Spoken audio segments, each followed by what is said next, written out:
Mi nuera desempleada ganó $8 millones en la lotería. Fue entonces cuando nos corrió a mi hijo y a mí de la casa, diciendo, ya no sirven para nada. Ya no los necesito. Solté una risa que cortaba como un cuchillo. ¿Acaso leíste bien el nombre del boleto, querida?, dije. Me alegra tenerlos aquí. Sigue mi historia hasta el final y comenta desde qué ciudad me estás viendo, así puedo ver hasta dónde ha llegado mi historia. Nunca pensé que el sonido de la puerta de mi propia casa cerrándose de golpe marcaría el fin de todo lo que creía saber sobre mi familia. Pero ahí estaba, parada en el porche de la casa que había llamado hogar durante 3 años, mi maleta a mis pies, mirando la madera que de repente se sentía ajena al tacto. ¿Me oíste bien, Fay? La voz de Yara cortó el aire de la tarde como vidrio roto. Empaquen sus cosas y váyanse, los dos. Mi hijo Hood estaba a mi lado, con el rostro pálido como la nieve del invierno. Ninguno de los dos se movió. No podíamos. Las palabras flotaban en el aire, imposibles, como si alguien hablara un idioma que no entendíamos. ¿De qué estás hablando, Yara? La voz de Hood se quebró, como cuando tenía 13 años y me preguntaba por qué su padre nos había dejado. Esta es nuestra casa, dijo ella, riendo. Sí, riendo de verdad. Era un sonido que nunca había escuchado de ella antes. Cortante y frío. Nada que ver con las risitas dulces que hacía cuando le llevaba el café a la cama todas las mañanas durante los últimos 3 años. Están en su casa, dijo, levantando un papel y agitándolo como una bandera de victoria. Este boleto de lotería me acaba de hacer 8 millones más rica. 8 millones, Hood. ¿Sabes lo que eso significa? Sentí que mis rodillas flaquearan. El boleto de lotería. Recordé que lo había comprado el martes pasado en la gasolinera, mientras yo llenaba el tanque de mi carro. Se quejaba otra vez de que no tenía dinero para la despensa. Y yo le había dado un billete de $20, como lo había hecho cientos de veces antes. Ya no los necesito a ninguno de los dos. Sus ojos se posaron sobre mí con un odio tan puro que me dejó sin aliento. Especialmente a ti, vieja. ¿Crees que no sé cómo me miras? Como si fuera algún caso de caridad que recogiste de la calle. Yara, basta, dijo Hood, dando un paso adelante, con las manos temblando. Mamá ha hecho todo por nosotros. Vendió su casa para que pudiéramos permitirnos este lugar. Ha estado pagando la hipoteca, los servicios, comprando la despensa. Exacto, la voz de Yara se elevó hasta un grito. Nos ha estado controlando con su dinero, haciéndonos sentir culpables, haciéndonos dependientes de ella. ¿Y saben qué? Ya no soy caso de caridad de nadie. Encontré mi voz, aunque apenas salió como un susurro. Nunca les hice sentir que eran caso de caridad. Ayudé porque son familia. Familia, ella dio un paso más cerca, lo suficiente para que viera el rastro de rímel corrido bajo sus ojos por las lágrimas de rabia. ¿Quieres saber lo que realmente pienso de la familia, Fa? Eres una vieja amargada que no soportaba ver a su hijo feliz con alguien más. Te mudaste aquí para espiarnos, para controlarnos, para asegurarte de que yo nunca sintiera que esto era realmente mi hogar. Cada palabra me golpeaba como un puñetazo. Pensé en todas las mañanas que me levanté temprano para preparar el desayuno antes de que ella se despertara. En todas las veces que cuidé a sus 2 hijos de su relación anterior mientras ella dormía hasta el mediodía. En todas las entrevistas de trabajo a las que la llevé, esperando horas en los estacionamientos mientras ella fingía buscar empleo sin intención de aceptarlo. Eso no es cierto, mi voz sonaba más fuerte ahora, aunque mis manos temblaban. Me mudé porque tú me lo pediste. Dijiste que necesitabas ayuda con los niños, con las cuentas. Yo dije lo que necesitaba para sobrevivir. Yara gritó. ¿Crees que yo quería depender de ustedes? ¿Crees que disfrutaba que me vigilaran en cada movimiento, que juzgaran todo lo que hacía? Jugué el juego porque tenía que hacerlo y volvió a agitar el boleto. Ahora ya no tengo que fingir más. Hood parecía como si un rayo lo hubiera alcanzado. Todo este tiempo estabas fingiendo. Ah, crece. Hood, la voz de Yara se volvió fría, casi aburrida. ¿De verdad pensaste que me encanta quedarme todo el día en esta casa, escuchando las historias de tu madre sobre su trabajo, sus amigos, su vida perfecta antes de que la arruináramos? ¿Creíste que disfrutaba las cenas familiares donde hacía comentarios sobre cómo debería buscar trabajo más en serio? Nunca dije eso, susurré. Pero incluso mientras las palabras salían de mi boca, me preguntaba si eran ciertas. ¿Había estado haciendo comentarios? ¿La había estado juzgando sin darme cuenta? No tenías que decirlo, dijo Yara con una risa amarga, ahora presente en cada mirada, en cada suspiro cuando pagabas otra cuenta. Cada vez que te ofrecías a llevar a los niños a algún lado porque pensabas que yo no hacía lo suficiente. Sentí que algo se rompía dentro de mi pecho. No exactamente mi corazón, sino algo más profundo.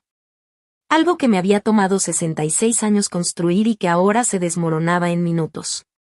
Yara, por favor, la voz de Hood sonaba desesperada. Aunque sientas eso de mamá, ¿qué hay de nosotros? ¿Qué hay de nuestro matrimonio? Ella se volvió hacia él con una expresión que nunca antes había visto. Fría, calculadora, como si mirara a un extraño. ¿Qué hay de eso, Hood? ¿Crees que no sé? Solo te casaste conmigo porque estaba embarazada. ¿Crees que no sé que te sentiste atrapado?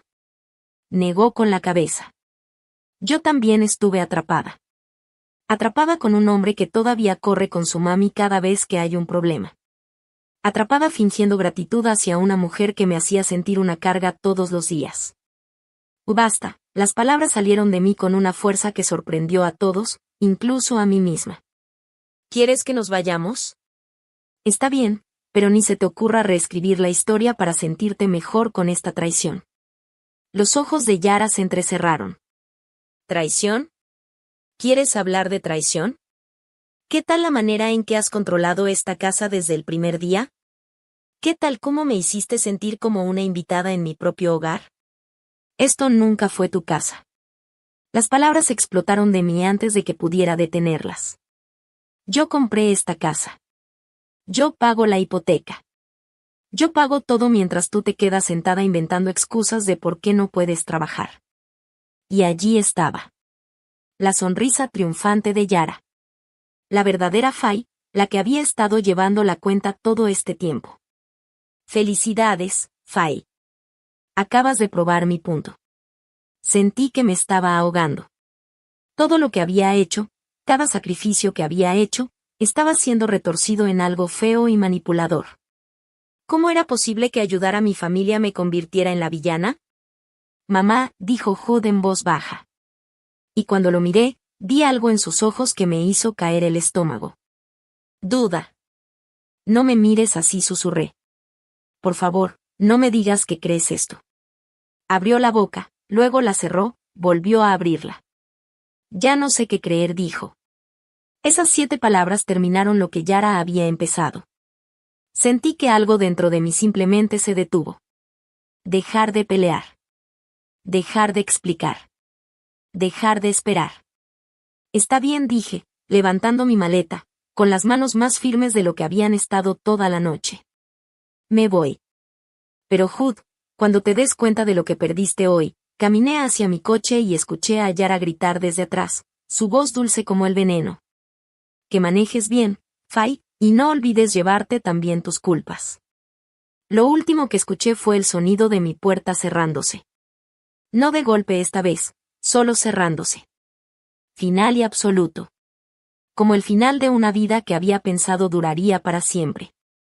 Me senté en mi carro en el estacionamiento de un diner abierto las 24 horas, con las manos todavía aferradas al volante, aunque llevaba 20 minutos estacionada. El motor estaba apagado, pero no podía obligarme a entrar. No podía enfrentar la realidad de que no tenía a dónde más ir. Mi teléfono vibró. Un mensaje de texto de mi vecina Margaret. Te vi salir con maletas. ¿Todo bien? Me quedé mirando el mensaje hasta que las palabras se volvieron borrosas. ¿Cómo explicas que toda tu vida se haya derrumbado en 15 minutos? ¿Cómo le dices a alguien que la familia por la que sacrificaste todo te tiró como periódico viejo? En lugar de responder, me encontré revisando mi galería de fotos, deteniéndome en una de hace 3 años. El día de la boda de Hood y Yara. Ahí estaba yo, radiante a su lado, con el vestido azul que había comprado especialmente para la ocasión. Recordé la esperanza que sentí ese día, lo agradecida que estaba de que mi hijo hubiera encontrado a alguien que parecía amarlo. Pero al ver la foto ahora, noté cosas que antes no había visto. Como la sonrisa de Yara no llegaba del todo a sus ojos. Como se paraba un poco apartada de Hood y de mí, como si ya estuviera planeando su escape. Debería haberlo visto venir. Las señales estaban todas ahí. Comenzó 2 meses después de su boda. Yara apareció en mi apartamento, con lágrimas corriendo por su rostro, cargando a su hija de 2 años, Emma, mientras su hijo de 4, Marcus, se aferraba a su pierna. Fay, lamento molestarte, dijo, con la voz temblando. Pero nuestro casero nos está echando. Ya no puedo pagar la renta, y no tengo a dónde más ir. Claro, le respondí. La invité a pasar, le preparé té, dejé que los niños jugaran con los juguetes que guardaba para cuando vinieran. Ella me explicó que había perdido su trabajo en la tienda porque estaban recortando horas, y que el cuidado de los niños era tan caro que no valía la pena aceptar cualquier empleo. Sé que es mucho pedir, dijo, luciendo tan joven y vulnerable mientras se sentaba en mi sofá. Pero, ¿podríamos quedarnos aquí solo unas semanas, hasta que me ponga de pie otra vez? Unas semanas se convirtieron en 2 meses. Luego Hood empezó a pasar todas las noches en mi casa para estar con su nueva familia. Mi departamento de una habitación se volvió pequeño y caótico, lleno de niños llorando y la tensión de demasiadas personas en un espacio demasiado reducido. Fue entonces cuando Yara tuvo la brillante idea. «Sabes», dijo una noche después de que los niños finalmente se durmieron.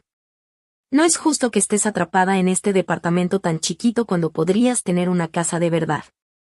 Con tus ahorros y mi buen crédito, podríamos conseguir una casa hermosa juntos, un verdadero hogar para todos». En ese momento parecía tener sentido. Había vivido en ese departamento pequeño durante 5 años, desde que se acabó la liquidación del divorcio. Tenía dinero ahorrado de mi trabajo en la compañía de seguros, suficiente para un buen enganche. Y la idea de tener un hogar de verdad otra vez, un lugar donde pudiera ver crecer a mis nietos, era demasiado tentadora para resistir. La casa era perfecta. 4 recámaras, un patio grande, una cocina con suficiente espacio para cenas familiares. Los pagos de la hipoteca eran altos, pero manejables con mi salario. Yara prometió que conseguiría trabajo una vez que estuviéramos instalados, cuando los niños estuvieran en una buena escuela. «Esto va a ser maravilloso», dijo, de pie en la sala vacía el día de la mudanza. Un nuevo comienzo para todos. Los primeros meses, realmente se sintió maravilloso. Llegaba del trabajo y encontraba a Yara preparando la cena, a los niños haciendo tarea en la mesa de la cocina, a Hood relajándose en el sillón después de su turno en el almacén. Se sentía como la familia que siempre había querido pero que nunca había tenido. Pero poco a poco las cosas comenzaron a cambiar. La búsqueda de empleo se volvió cada vez más superficial.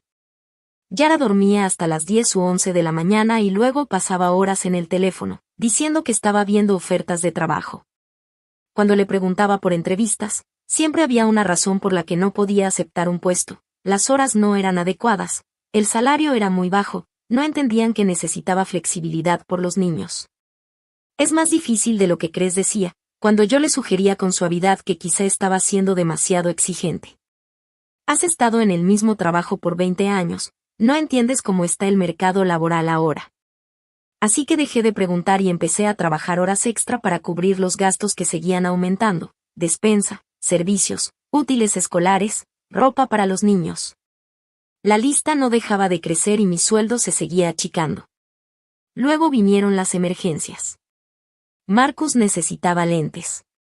Emma tenía una infección de oído que requería antibióticos caros. El carro se descompuso y necesitaba reparaciones importantes. Cada crisis se sentía urgente, necesaria, y me encontraba recurriendo a mis ahorros una y otra vez. «Te prometo que te lo pagaré», decía Yara cada vez. Y yo le creía. Parecía genuinamente agradecida, genuinamente apenada por necesitar ayuda. Me abrazaba fuerte y me decía lo bendita que era, qué suegra tan maravillosa, qué santa. Yo vivía para esos momentos. Después de años sintiéndome inútil y descartada, tener a alguien que dependiera de mí se sentía bien. Se sentía como un propósito. La rutina de las mañanas se volvió sagrada para mí. Me levantaba a las 5:30 para preparar el desayuno para todos antes del trabajo, huevos revueltos para Hood, hotcakes para los niños, café con 2 azúcares para Yara, que nunca había sido madrugadora. Empacaba los lunches, me aseguraba de que las tareas estuvieran en las mochilas, y de alguna manera aún llegaba a tiempo al trabajo. No tienes que hacer todo esto, decía Yara. Pero nunca ofreció ayudar, ni sugirió turnarse. Y cuando insinuaba que tal vez ella podría encargarse del desayuno alguna vez, me recordaba lo difícil que le era funcionar por las mañanas. Que nunca había sido persona de desayunos y lo mucho que a los niños les encantaba mi comida. Los fines de semana eran para comprar despensa, limpiar, lavar ropa. Yara desaparecía por horas, diciendo que necesitaba tiempo a solas para relajarse del estrés de buscar trabajo.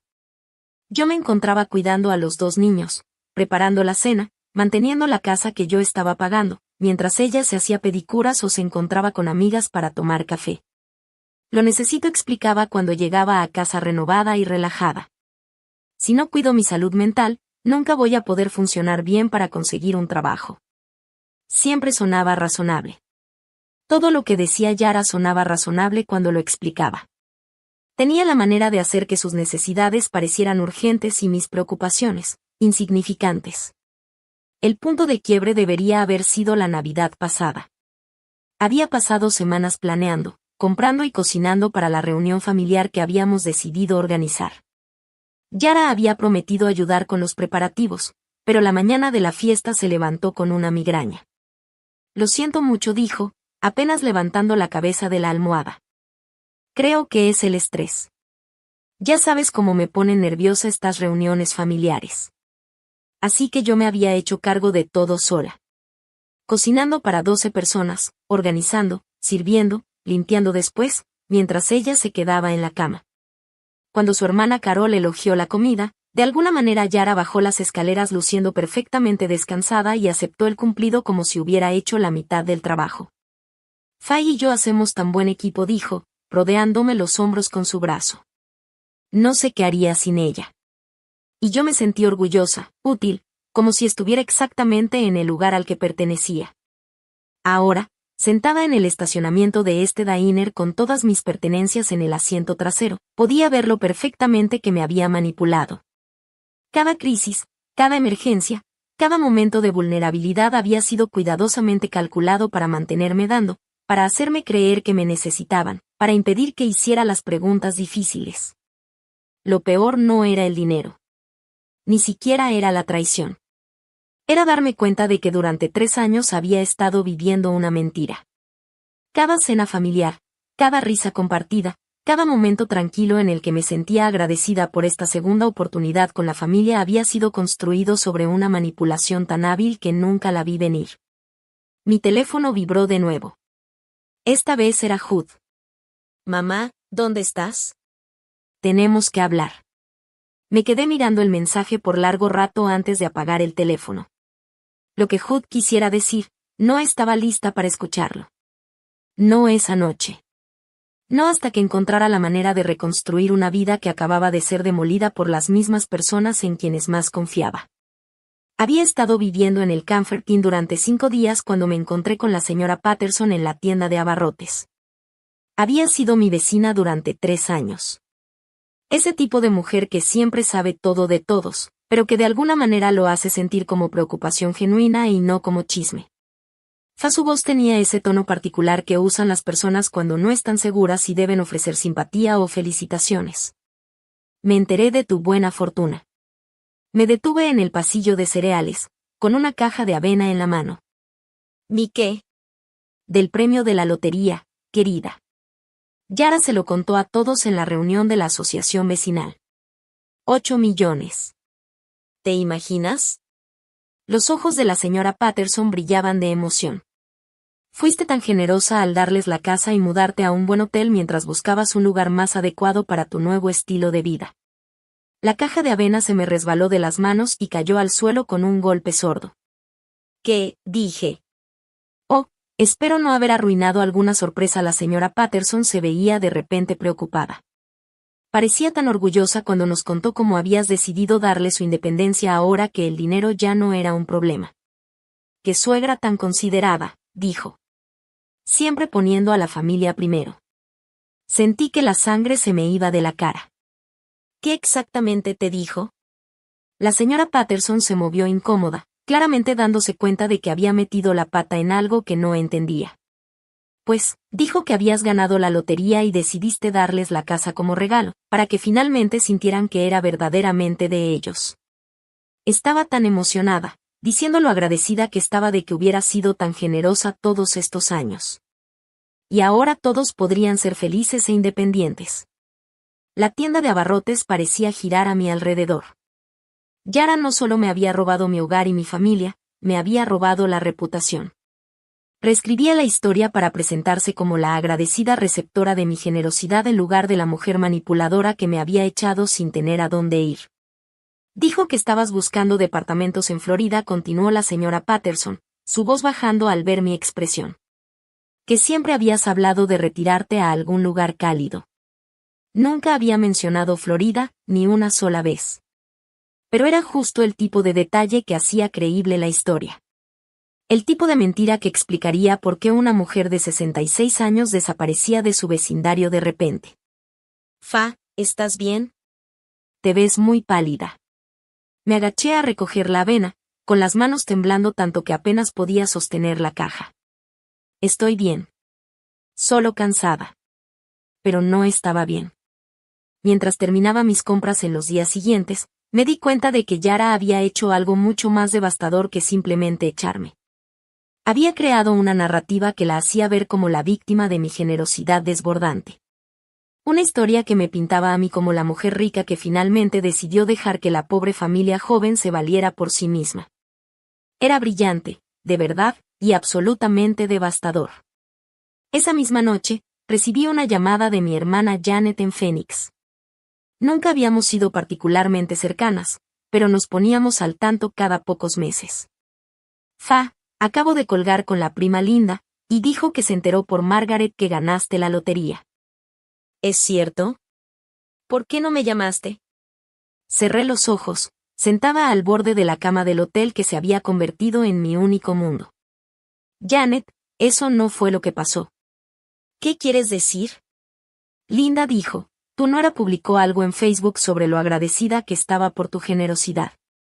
Que les habías dado la casa y que empezabas un nuevo capítulo en tu vida. Publicado en Facebook. Claro que sí. Yara se estaba asegurando de que la historia se difundiera por todos lados, cimentando su versión de los hechos en la mente de todos los que nos conocían. ¿Puedes ver la publicación?, pregunté, aunque temía la respuesta. No estoy en Facebook, pero Linda me la leyó.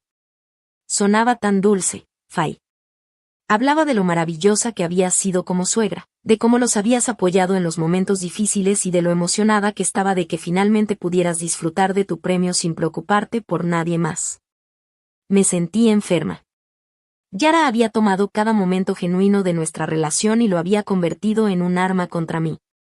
Cada sacrificio que había hecho, cada factura que había pagado, cada vez que puse sus necesidades antes que las mías.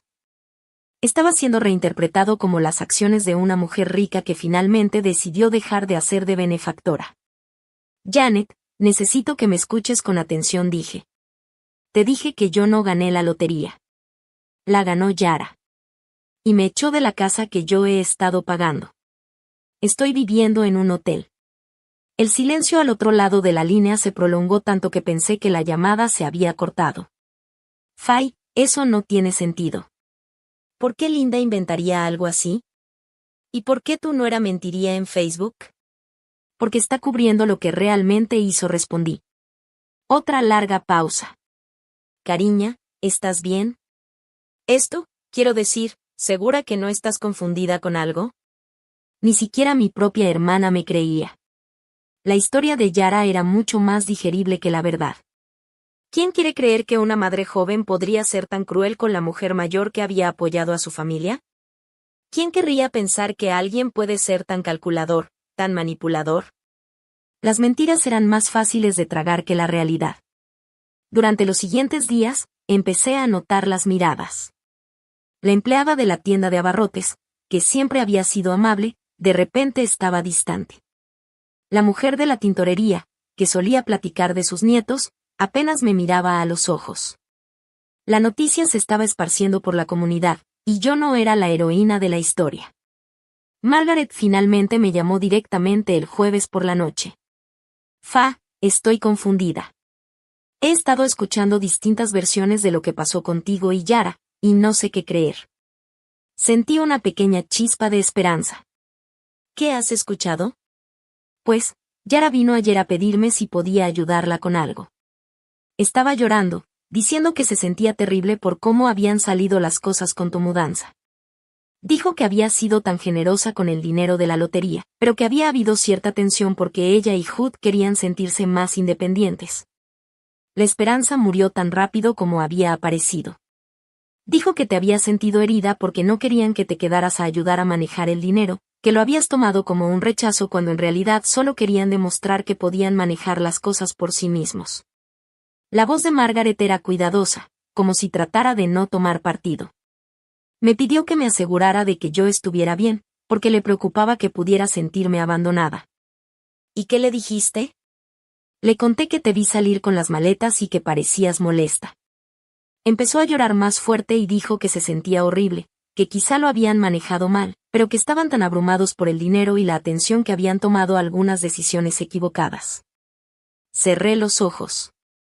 Yara estaba cubriendo todas sus bases, asegurándose de que incluso los vecinos que podían haber sido testigos de mi angustia lo entendieran como los sentimientos heridos de una mujer generosa a la que le habían pedido amablemente que se hiciera a un lado.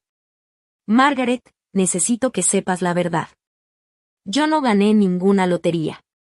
He estado pagando esa casa durante 3 años. Yara ganó el dinero y me echó porque ya no me necesitaba. El silencio al otro lado de la línea fue ensordecedor. Dijo finalmente Margaret, con voz suave pero escéptica. Eso es una acusación muy seria. ¿Estás segura de que no estás malinterpretando algo? Quizá hubo algún malentendido con el dinero. No hubo malentendido. Me dijo exactamente lo que pensaba de mí y exactamente por qué ya no me necesitaba. Cariña, ¿por qué se iba a dar la molestia de inventar una historia tan elaborada sobre tu generosidad? ¿Por qué no decir simplemente que se habían peleado? Porque Yara entendía algo que yo apenas empezaba a comprender. La verdad la hacía ver como un monstruo. Pero su versión la convertía en víctima de mi generosidad desbordante. Una mujer joven luchando por encontrar su independencia a la sombra de una suegra rica que no podía soltarse. Su historia explicaba cada detalle extraño. ¿Por qué yo vivía en un hotel en lugar de un condominio de lujo? ¿Por qué me veía molesta en lugar de celebrar? ¿Por qué me había ido tan de repente sin despedirme de vecinos de toda la vida? En la versión de Yara, yo era la pariente rica y difícil que se había ofendido por su deseo de independencia. Yo era la mujer controladora que no podía aceptar que ya no necesitaban mi ayuda. Y lo más devastador era que la gente quería creer su historia porque era más fácil que aceptar que alguien a quien conocían y apreciaban fuera capaz de tanta crueldad. Era más cómodo pensar que los conflictos familiares eran solo malentendidos que eventualmente se arreglarían. Esa noche, acostada en la cama del hotel escuchando el tráfico fuera de mi ventana, me di cuenta de que Yara había hecho más que robar mi dinero y mi casa. Me había robado la verdad. Me había hecho imposible contar mi historia sin parecer amarga, delirante o vengativa. Me había atrapado en una narrativa donde yo era o una mujer generosa que debía estar agradecida por la independencia de la familia.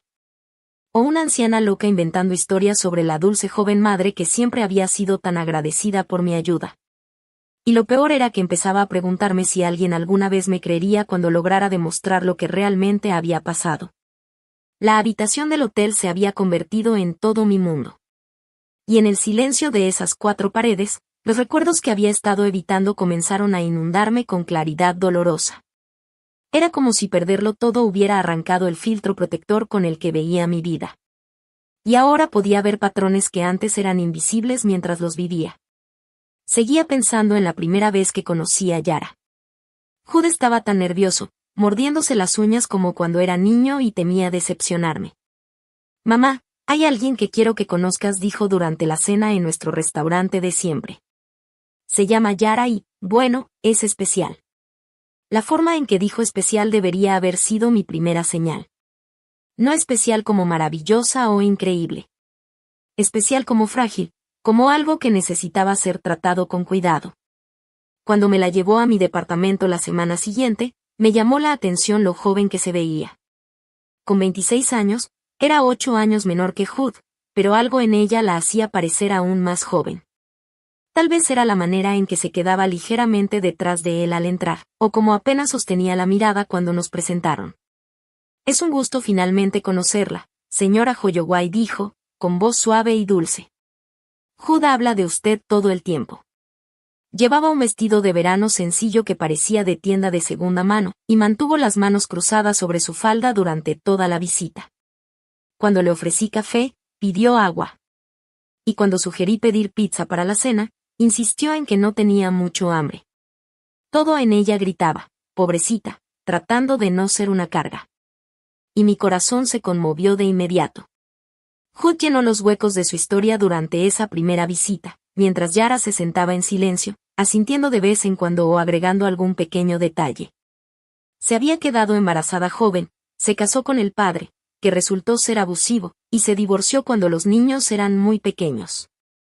Desde entonces había luchado para salir adelante, trabajando en tiendas cuando podía conseguir cuidado para los niños, viviendo en una serie de departamentos baratos. Ha pasado por mucho, mamá, dijo Hood. Y la forma en que la mira es como si fuera de cristal, pero es la persona más fuerte que conozco. Yo quería quererla más que eso. Quería protegerla. Aquí estaba esa joven que claramente había tenido una vida difícil, que había sido decepcionada por los hombres que deberían haberla cuidado. Y mi hijo la miraba como si ella sostuviera la luna. Pero incluso entonces, algo se sentía extraño. No era algo que pudiera señalar exactamente, solo la sensación de que la historia era casi demasiado perfecta, la madre soltera que lucha, el exesposo abusivo, los dos niños hermosos que necesitaban estabilidad. Era como un guión de película diseñado para despertar todos mis instintos maternales. Aparté esas dudas, diciéndome que estaba paranoica. Tal vez solo me sentía amenazada por otra mujer entrando en la vida de Hood. Tal vez me preocupaba perder mi lugar como la mujer más importante en su mundo. La segunda vez que la conocí, era una persona completamente distinta. Segura de sí misma, charlatana, llena de opiniones sobre todo, desde el restaurante que habíamos elegido hasta la película que vimos después.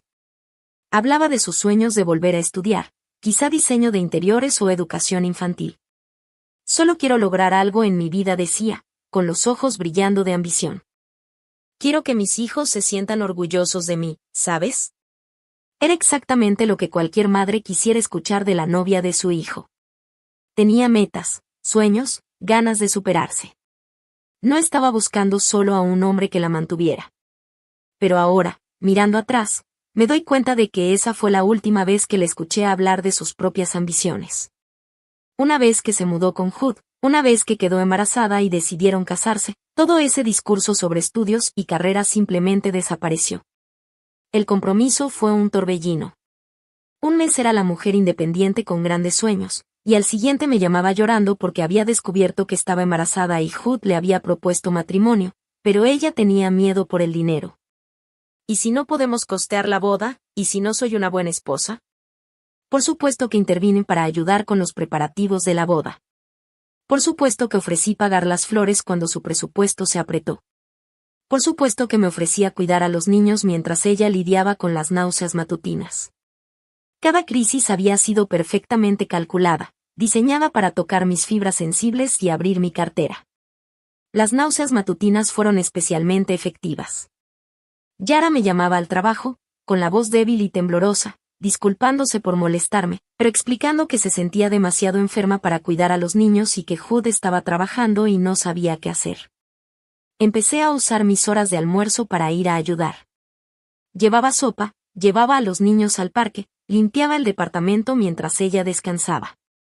Me sentía tan útil, tan necesaria. Ahí estaba una joven que confiaba en mí lo suficiente como para pedir ayuda, que me veía como familia incluso antes de serlo oficialmente. No sé qué haría sin ti, me decía, con lágrimas en los ojos. Eres como la madre que nunca tuve. Esas palabras lo significaban todo para mí. Después de que el padre de Hood nos dejara, después de años sintiéndome un fracaso en el matrimonio, sintiéndome insuficiente de alguna manera, tener a alguien que me necesitara así se sentía como una redención. El patrón se había establecido tan temprano, tan sutilmente, que nunca lo reconocí como manipulación.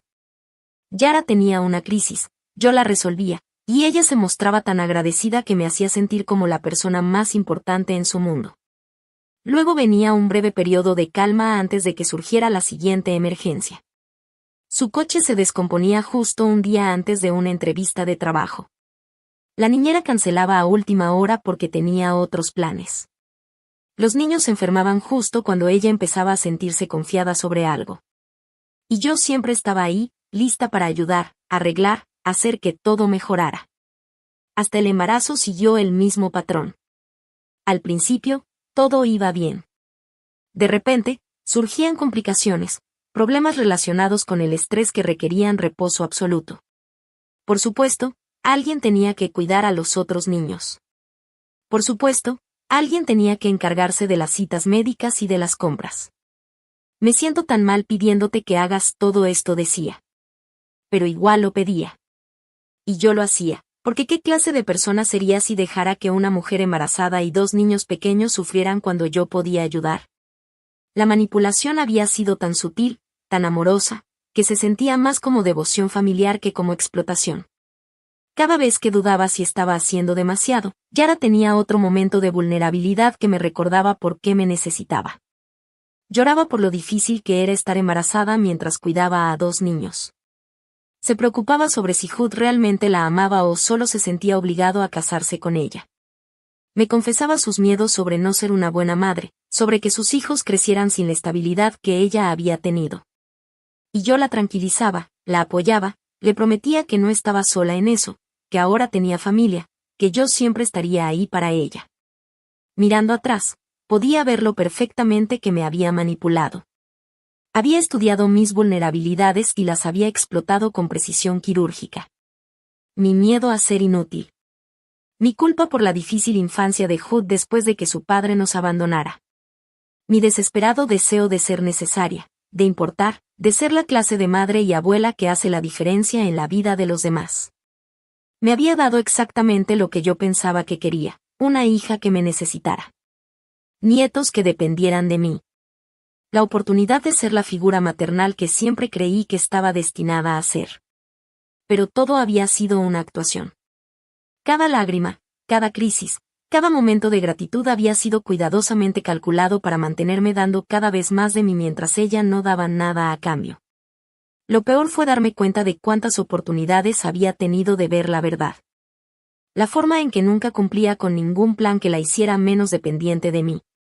Como sus emergencias siempre coincidían con momentos en que yo podría haberme retirado o esperado más de ella. Como, poco a poco, me fue aislando de otras relaciones creando crisis constantes que requerían toda mi atención. Dejé de almorzar con mis amigas del trabajo porque siempre estaba corriendo a ayudar a Yara con algo. Renuncié a mi club de lectura porque los miércoles por la noche se habían convertido en mi noche habitual de niñera. Cancelé planes de fin de semana incontables veces porque Yara se sentía abrumada y necesitaba apoyo. Poco a poco, metódicamente, se había hecho el centro de mi mundo mientras se aseguraba de que yo permaneciera nada más que un recurso en el suyo. Y ahora, sentada en esta habitación de hotel con nada más que una maleta llena de ropa y una cuenta bancaria que quizá duraría 2 meses, finalmente entendí la magnitud de lo que me había hecho. Yara no solo me había quitado el dinero. Me había quitado 3 años de mi vida. 3 años que pasé creyendo que estaba construyendo algo significativo con mi familia. Me había arrebatado mi sentido de propósito, mi confianza en mi propio juicio, mi fe en mi capacidad de distinguir entre el amor genuino y la manipulación experta. Me había hecho cómplice de mi propia explotación, haciéndome sentir bien con cada paso que daba. Era la 3ª semana viviendo en esa habitación de hotel cuando finalmente decidí que tenía que regresar a la casa para recoger mis documentos de impuestos. Había estado posponiéndolo, temiendo el enfrentamiento, pero mi contador los necesitaba para planear mi retiro, y ya no podía darme el lujo de retrasar más la declaración. Conduje frente a la casa 2 veces antes de reunir el valor para estacionarme. Todo se veía igual desde afuera. El jardín que había plantado la primavera pasada florecía hermosamente. El columpio de la terraza que había comprado en un garaje Sale seguía ahí, aunque parecía que nadie lo usaba. Yara abrió la puerta, con una bata de seda que nunca había visto antes. Su cabello estaba perfectamente peinado y llevaba maquillaje, aunque apenas eran las 10 de la mañana. «Fa», dijo. No parecía sorprendida de verme. «¿Qué quieres?», preguntó. «Necesito mis documentos de impuestos de mi cuarto, mis W-2, los estados de inversiones. Están en el archivador». Me miró un largo momento y luego se hizo a un lado. «Hazlo rápido. Van a venir personas más tarde». La casa se sentía diferente. No solo porque ya no me pertenecía, sino porque las cosas habían cambiado. Había una nueva cafetera cara sobre la barra de la cocina. Bolsas de diseñador estaban esparcidas sobre la mesa del comedor. Por la ventana, pude ver una SUV nueva en la entrada. «Bonito carro», dije, sin poder ocultar la amargura en mi voz. «Hood necesitaba transporte confiable para el trabajo», respondió Yara, sin mirarme a los ojos. Subí las escaleras hacia lo que había sido mi cuarto durante 3 años. Ahora estaba completamente vacío, despojado de todo rastro de que alguna vez había vivido allí. El archivador había desaparecido. «¿Dónde están mis archivos?», llamé desde las escaleras. «¿Qué archivos?», contestó. Bajé de nuevo, con el corazón empezando a acelerarse. «Mi archivador. Todos mis documentos financieros». «¿Dónde los pusiste?». Yara se encogió de hombros. «No sé de qué hablas». No había ningún archivador allí cuando limpié la habitación. «Yara, ese archivador tenía 20 años de registros financieros, declaraciones de impuestos, estados de inversión, pólizas de seguro. No puedes simplemente tirar los documentos financieros de alguien. No tiré nada que fuera tuyo. Tal vez estás confundida sobre dónde guardabas las cosas». Sentí esa rabia familiar creciendo en mi pecho, pero esta vez se mezclaba con pánico. Esos documentos no eran simples papeles. Eran la prueba de todo lo que había pagado, cada transacción, cada sacrificio que había hecho por esta familia. «Quiero revisar», dije. «Esos archivos tienen que estar en algún lado». «No», dijo Yara, con voz firme. «Ya no vives aquí. No puedes andar por mi casa revisando mis cosas». «Tu casa», las palabras salieron más duras de lo que había querido. «He estado pagando la hipoteca de esta casa durante 3 años. Eso fue tu elección. Nadie te obligó a pagar nada». La miré, viéndola claramente tal vez por primera vez. La joven dulce y vulnerable había desaparecido por completo. En su lugar estaba alguien frío, calculador y totalmente sin remordimientos. «Necesito esos documentos, Yara. Si los tiraste, necesito saberlo para poder solicitar duplicados a mi banco y a mi empleador». «Te dije que no sé nada sobre ningún documento», respondió. Pero algo en su voz, una ligera vacilación, me hizo mirarla con más atención. Estaba mintiendo. Sabía exactamente qué había pasado con mis archivos. «Está bien», dije. «Contactaré a mi abogado para obtener copias de todo». Por un instante, vi un destello de algo en sus ojos. No era miedo exactamente, sino preocupación. Me fui sin decir otra palabra, pero no podía quitarme la sensación de que había algo importante que estaba pasando por alto. Algo en la forma en que reaccionó cuando mencioné obtener copias de mis registros financieros. Esa tarde, llamé a mi banco para solicitar estados de cuenta de los últimos 3 años. Fue un proceso tedioso, pero necesitaba reconstruir mis registros financieros de todos modos para efectos de impuestos. «Señora Holloway», dijo la representante de servicio al cliente, «veo que ha tenido bastante actividad en sus cuentas recientemente. ¿Desea que incluya el depósito de la lotería del martes pasado?». Casi se me cae el teléfono. «Disculpe. ¿Qué depósito?». «El depósito de 47,000 pesos del martes, 15 de marzo. La anotación dice que son ganancias de la lotería». Mis manos empezaron a temblar. «¿Puede decirme más sobre ese depósito? ¿De dónde vino?». «Aparece como un depósito directo de la Lotería del Estado de California». ¿Quieres que te envíe los detalles por correo electrónico? Sí, por favor. Ahora mismo. Colgué y me quedé mirando el teléfono, con la mente a 1000 por hora. Un depósito de la lotería en mi cuenta el martes. El correo llegó en cuestión de minutos. Y cuando abrí el archivo adjunto, todo se volvió claro. El depósito era de 47,000 pesos y fracción. La anotación indicaba que eran los ingresos netos después de impuestos de un boleto de lotería comprado en la gasolinera de Murphy en Elm Street. El número del boleto estaba listado junto con la fecha de compra, el 1 de marzo, el día en que le había dado a Yara 20 pesos para que pusiera gasolina mientras yo cargaba. Pero ese no era el detalle más importante. El detalle más importante estaba en la sección de información de la cuenta. El boleto ganador había sido comprado usando mi tarjeta de débito. Me quedé mirando el documento, leyéndolo una y otra vez. Yara había comprado el boleto con mi dinero usando mi tarjeta, lo que legalmente significaba que el boleto me pertenecía a mí, pero ella reclamó el premio de 8 millones de pesos. ¿Cómo era eso posible?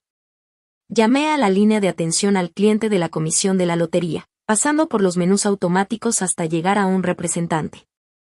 Necesito verificar información sobre un boleto ganador, le dije. Creo que puede haber habido un error en el proceso de reclamación. ¿Puedo ayudarle con eso? ¿Puede proporcionarme el número del boleto? Le leí el número tal como aparecía en mi estado de cuenta. Veo el boleto aquí. Fue reclamado el 20 de marzo por, hubo una pausa, Yara Hallow. ¿Tiene relación con la persona que lo reclamó? Es mi nuera, pero el boleto fue comprado con mi tarjeta de débito de mi cuenta. ¿Tienen registros de eso? Otra pausa. Señora, estoy viendo que el boleto fue comprado con una tarjeta de débito que termina en 78.42. ¿Es su tarjeta? Sí, lo es. Bueno, eso es inusual. Normalmente, quien posee el boleto físico se considera el dueño, sin importar cómo fue comprado. Pero si usted dice que el boleto se compró con su tarjeta sin su permiso. No, tenía permiso para usar mi tarjeta para gasolina, pero no creo que tuviera permiso para reclamar premios de lotería en un boleto comprado con mi dinero. Señora, esto suena a que podría ser un asunto legal.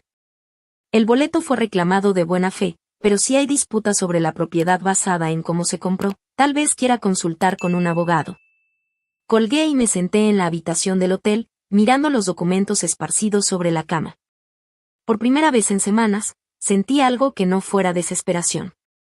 Sentí esperanza. Yara había cometido un error. En su afán por reclamar el premio, había pasado por alto el hecho de que el boleto fue comprado con mi tarjeta, de mi cuenta. Ella asumió que tener el boleto físico era suficiente, pero la ley podría verlo de otra manera. Especialmente si podía probar que los 20 pesos usados para comprar el boleto provenían de mi cuenta y que Yara no tenía derecho legal a reclamar un premio de un boleto que no había pagado realmente. Pensé en los 47,000 pesos que habían sido depositados en mi cuenta. Claramente, la comisión de la lotería había intentado inicialmente pagar el premio a la cuenta asociada con la tarjeta usada para la compra, pero de alguna manera Yara había redirigido el premio mayor hacia ella. A la mañana siguiente, llamé a 3 abogados diferentes antes de encontrar uno que se especializara en disputas de lotería. La oficina de Martin Greenberg estaba en el centro, y aceptó verme esa misma tarde. Este es un caso interesante, dijo después de revisar los documentos que le había llevado. La ley es bastante clara sobre la propiedad de los boletos de lotería. Si alguien compra un boleto con fondos que pertenecen a otra persona sin que esa persona lo sepa o consienta la compra específica, el boleto legalmente pertenece a quien proporcionó el dinero. Pero ella tenía permiso para usar mi tarjeta para gasolina. ¿Le dio usted permiso específico para comprar boletos de lotería? Recordé aquel día. No dije. Le di 20 pesos y le dije que los usara para gasolina. Nunca mencioné nada sobre boletos de lotería. Entonces tiene un caso. La cuestión es si podemos probar que el boleto fue comprado sin su consentimiento específico y si podemos demostrar que su nuera reclamó conscientemente un premio que legalmente le pertenece a usted. Se recargó en su silla. Cuénteme sobre su relación con ella. ¿Alguna vez ha usado su dinero para otros fines sin pedir permiso? Durante la siguiente hora, le conté todo, los pagos de la hipoteca, los servicios, la despensa, las constantes emergencias que siempre parecían requerir mi intervención financiera. Cuanto más hablaba, más interesado se mostraba. Señora Holloway, dijo finalmente, creo que aquí podría haber más que un simple conflicto por un boleto de lotería. Lo que usted describe parece un patrón de explotación financiera combinado con el problema del boleto. Podríamos estar ante un caso de fraude. Por primera vez en un mes, sonreí. Una sonrisa de verdad. ¿Cuánto tiempo crees que tardará esto? Depende de qué tan rápido quiera llegar a un acuerdo tu nuera, porque tengo la sensación de que no querrá que esto llegue a juicio. 3 semanas después de contratar a Martin Greenberg, estaba sentada en su oficina mientras él hacía la llamada que cambiaría todo. Había insistido en estar presente cuando contactara al abogado de Yara, queriendo escuchar su reacción de primera mano. Habla Martin Greenberg, representando a Fa Holloway, dijo al altavoz. Creo que su clienta tiene algunos documentos que pertenecen a mi cliente. La voz al otro lado del teléfono era clara, profesional. Señor Greenberg, mi clienta ya le dijo a la señora Holloway que no tiene ningún documento que le pertenezca. Qué interesante, respondió Martín, porque tenemos una orden judicial para examinar el contenido del archivador que fue retirado del cuarto de la señora Holloway. El que su clienta afirmó que no existía. Silencio al otro lado. Martín me sonrió y continuó. También tenemos algunas preguntas sobre un boleto de lotería comprado con la tarjeta de débito de la señora Holloway el 1 de marzo. Su clienta reclamó las ganancias de ese boleto. Nos gustaría discutir las implicaciones legales de eso. Necesitaré hablar con mi clienta y le daré respuesta. Por supuesto, pero debo mencionar que estamos preparados para presentar cargos civiles y penales si no podemos resolver este asunto rápidamente. El fraude de lotería es un delito grave, como seguramente sabe. La llamada terminó y sentí algo que no experimentaba desde hacía meses, satisfacción. ¿Cuánto crees que tardarán en responder?, pregunté. No mucho. Nadie quiere que un caso de fraude de lotería llegue a juicio. Demasiada publicidad, demasiado riesgo. Tenía razón. El abogado de Yara devolvió la llamada en menos de 2 horas. Mi cliente está dispuesta a discutir un acuerdo. La reunión se programó para el viernes siguiente, en la oficina de Martín. Pasé la semana preparándome emocionalmente para ver a Yara otra vez, sabiendo que esta vez sería diferente. Esta vez tenía pruebas. Esta vez tenía poder. Cuando Yara entró a la sala de conferencias, apenas la reconocí. Había desaparecido la costosa bata de seda y el maquillaje de diseñador. Se veía exhausta, asustada y mucho mayor que sus 31 años. Jude estaba con ella, su rostro pálido y demacrado. Se sentaron frente a Martín y a mí, y por un momento, nadie dijo nada. Finalmente, Martín rompió el silencio. Empecemos con el boleto de lotería. La señora Holloway tiene registros bancarios que muestran que el boleto ganador fue comprado con su tarjeta de débito usando fondos de su cuenta. Su clienta reclamó las ganancias de un boleto que legalmente no le pertenecía. El abogado de Yara, un hombre nervioso llamado Richards, se movió incómodo en su silla. Mi clienta tenía permiso para usar la tarjeta para gasolina. Martín respondió con calma. No para apuestas. La señora Holloway nunca dio su consentimiento para la compra de boletos de lotería, lo que significa que el boleto legalmente le pertenecía. Deslizó un documento sobre la mesa. Este es un estado de cuenta de la Comisión de Lotería que confirma que el pago inicial se intentó depositar en la cuenta de la señora Holloway, que es donde automáticamente van los premios menores cuando un boleto se compra con una tarjeta registrada. Su clienta los contactó luego alegando un error y redirigió el premio mayor a sí misma. Observé cómo el rostro de Yara se derrumbaba mientras comprendía las implicaciones. Pero eso no es todo, continuó Martín.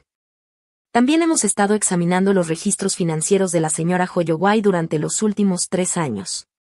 ¿Quieren ver lo que encontramos? Abrió una carpeta gruesa y comenzó a mostrar estados de cuenta bancarios, registros de hipoteca y recibos de servicios. La señora Holloway pagó $247,000 en pagos de hipoteca de una casa en la que no estaba en la escritura. Pagó $18,000 en servicios, $31,000 en despensa para una familia de 5, $12,000 en gastos médicos por hijos que legalmente no eran su responsabilidad. Los números seguían llegando, cada uno golpeando como un impacto físico. Sabía que los había estado apoyando, pero verlo todo así, con el alcance completo de mi contribución financiera, era abrumador. En total, la señora Holloway invirtió $342,000 en apoyar a la familia de su clienta durante 3 años. Y cuando su clienta ya no necesitaba ese apoyo, no solo terminó la relación, sino que también se quedó con las ganancias de la lotería que legalmente pertenecían a la señora Holloway. Yara comenzó a llorar. No eran las lágrimas manipuladoras que había visto tantas veces antes, sino los sollozos desesperados de alguien cuyo mundo se estaba desmoronando. No sabía, susurró. No sabía que el boleto era legalmente de ella. Pero sí sabías que se compró con su dinero, dijo Martín en voz baja. Y sabías que ella había estado apoyando a tu familia durante años. Sin embargo, cuando reclamaste el premio, hiciste que la sacaran de la casa que ella había estado pagando.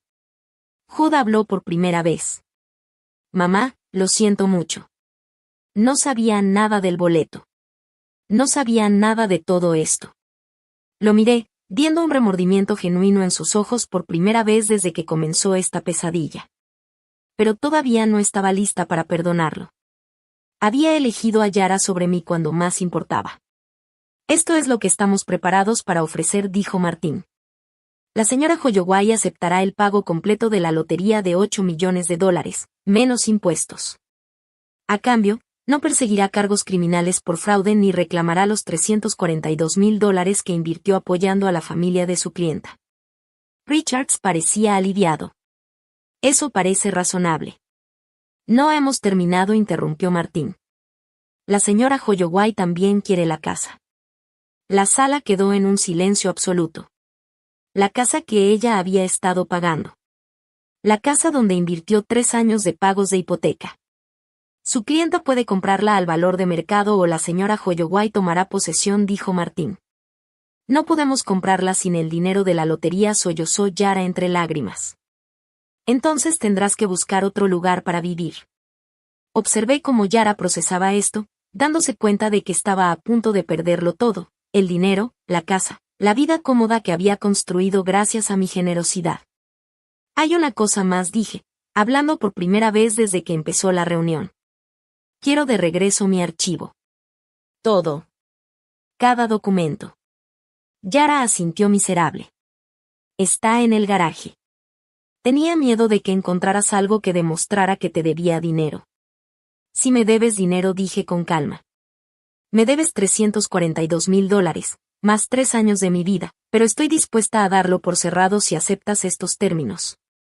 La negociación duró otra hora, pero el resultado nunca estuvo en duda.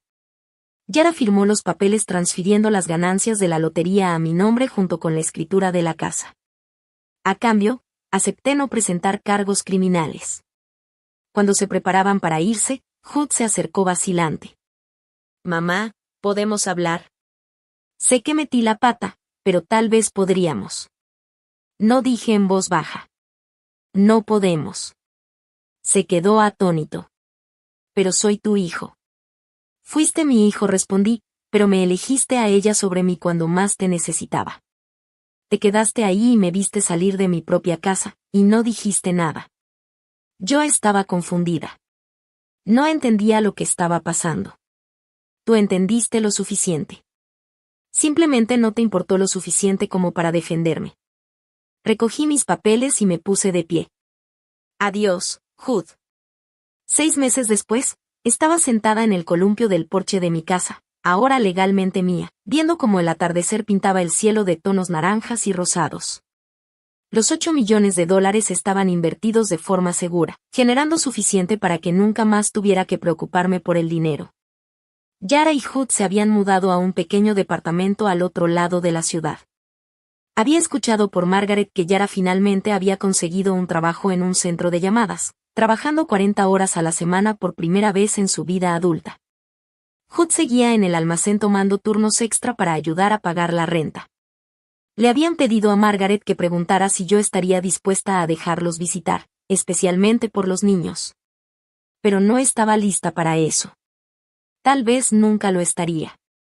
Aprendí algo importante durante esas semanas en el hotel. Había pasado gran parte de mi vida intentando ser necesitada, tratando de demostrar mi valor a través de lo que podía dar a los demás, y había olvidado cómo valorarme a mí misma. El dinero no era la verdadera victoria. La verdadera victoria era entender que no necesitaba la aprobación de nadie más para tener valor. No necesitaba comprar amor ni ganar afecto a través del sacrificio. Yo era suficiente. Solo yo, por mí misma, era suficiente. Esa tarde, Margaret vino con una cazuela y chismes de la reunión de la asociación del vecindario. Yara volvió a preguntar por ti, dijo mientras nos sentábamos en el porche. Quería saber si parecías feliz. Pensé en esa pregunta. ¿Era feliz? A veces me sentía sola. Extrañaba tener familia cerca. Extrañaba sentirme necesaria, pero ya no estaba amarga. Ya no estaba enojada. Dile que estoy contenta, dije finalmente. Eso es más de lo que alguna vez fui cuando trataba de hacer feliz a todo el mundo. Margaret asintió. Te ves diferente, en paz. Tenía razón. Por primera vez en mi vida adulta, estaba viviendo para mí misma, tomando decisiones basadas en lo que yo quería, no en lo que los demás necesitaban de mí. Era una sensación extraña, pero no desagradable. Mientras veía salir las estrellas esa noche, pensé en la mujer que había sido hace 3 años. Desesperada por ser útil, por importar, por tener un propósito. Había encontrado todas esas cosas, pero no de la manera que esperaba. Importaba porque había defendido mi propia voz. Tenía propósito porque había decidido valorar mi propia dignidad por encima de la comodidad de los demás. Era útil porque había aprendido a usar mis recursos sabiamente para mí misma, en lugar de para personas que daban por sentada mi generosidad. Había pagado un precio alto por esas lecciones. Pero mientras me sentaba en mi casa, verdaderamente mi casa ahora, sabía que había valido la pena. Algunas personas podrían llamar a lo que hice venganza. Pero no lo era. Era justicia. Y a veces, la justicia se parece exactamente a una mujer mayor sentada en su propio columpio del porche, finalmente libre para vivir la vida según sus propios términos. Ahora, tengo curiosidad por ustedes, quienes escuchan mi historia. ¿Qué harían si estuvieran en mi lugar? ¿Alguna vez han pasado por algo similar? Comenten abajo. Y mientras tanto, en la pantalla final les dejo 2 historias más, favoritas del canal, que definitivamente los sorprenderán. Gracias por acompañarme hasta aquí.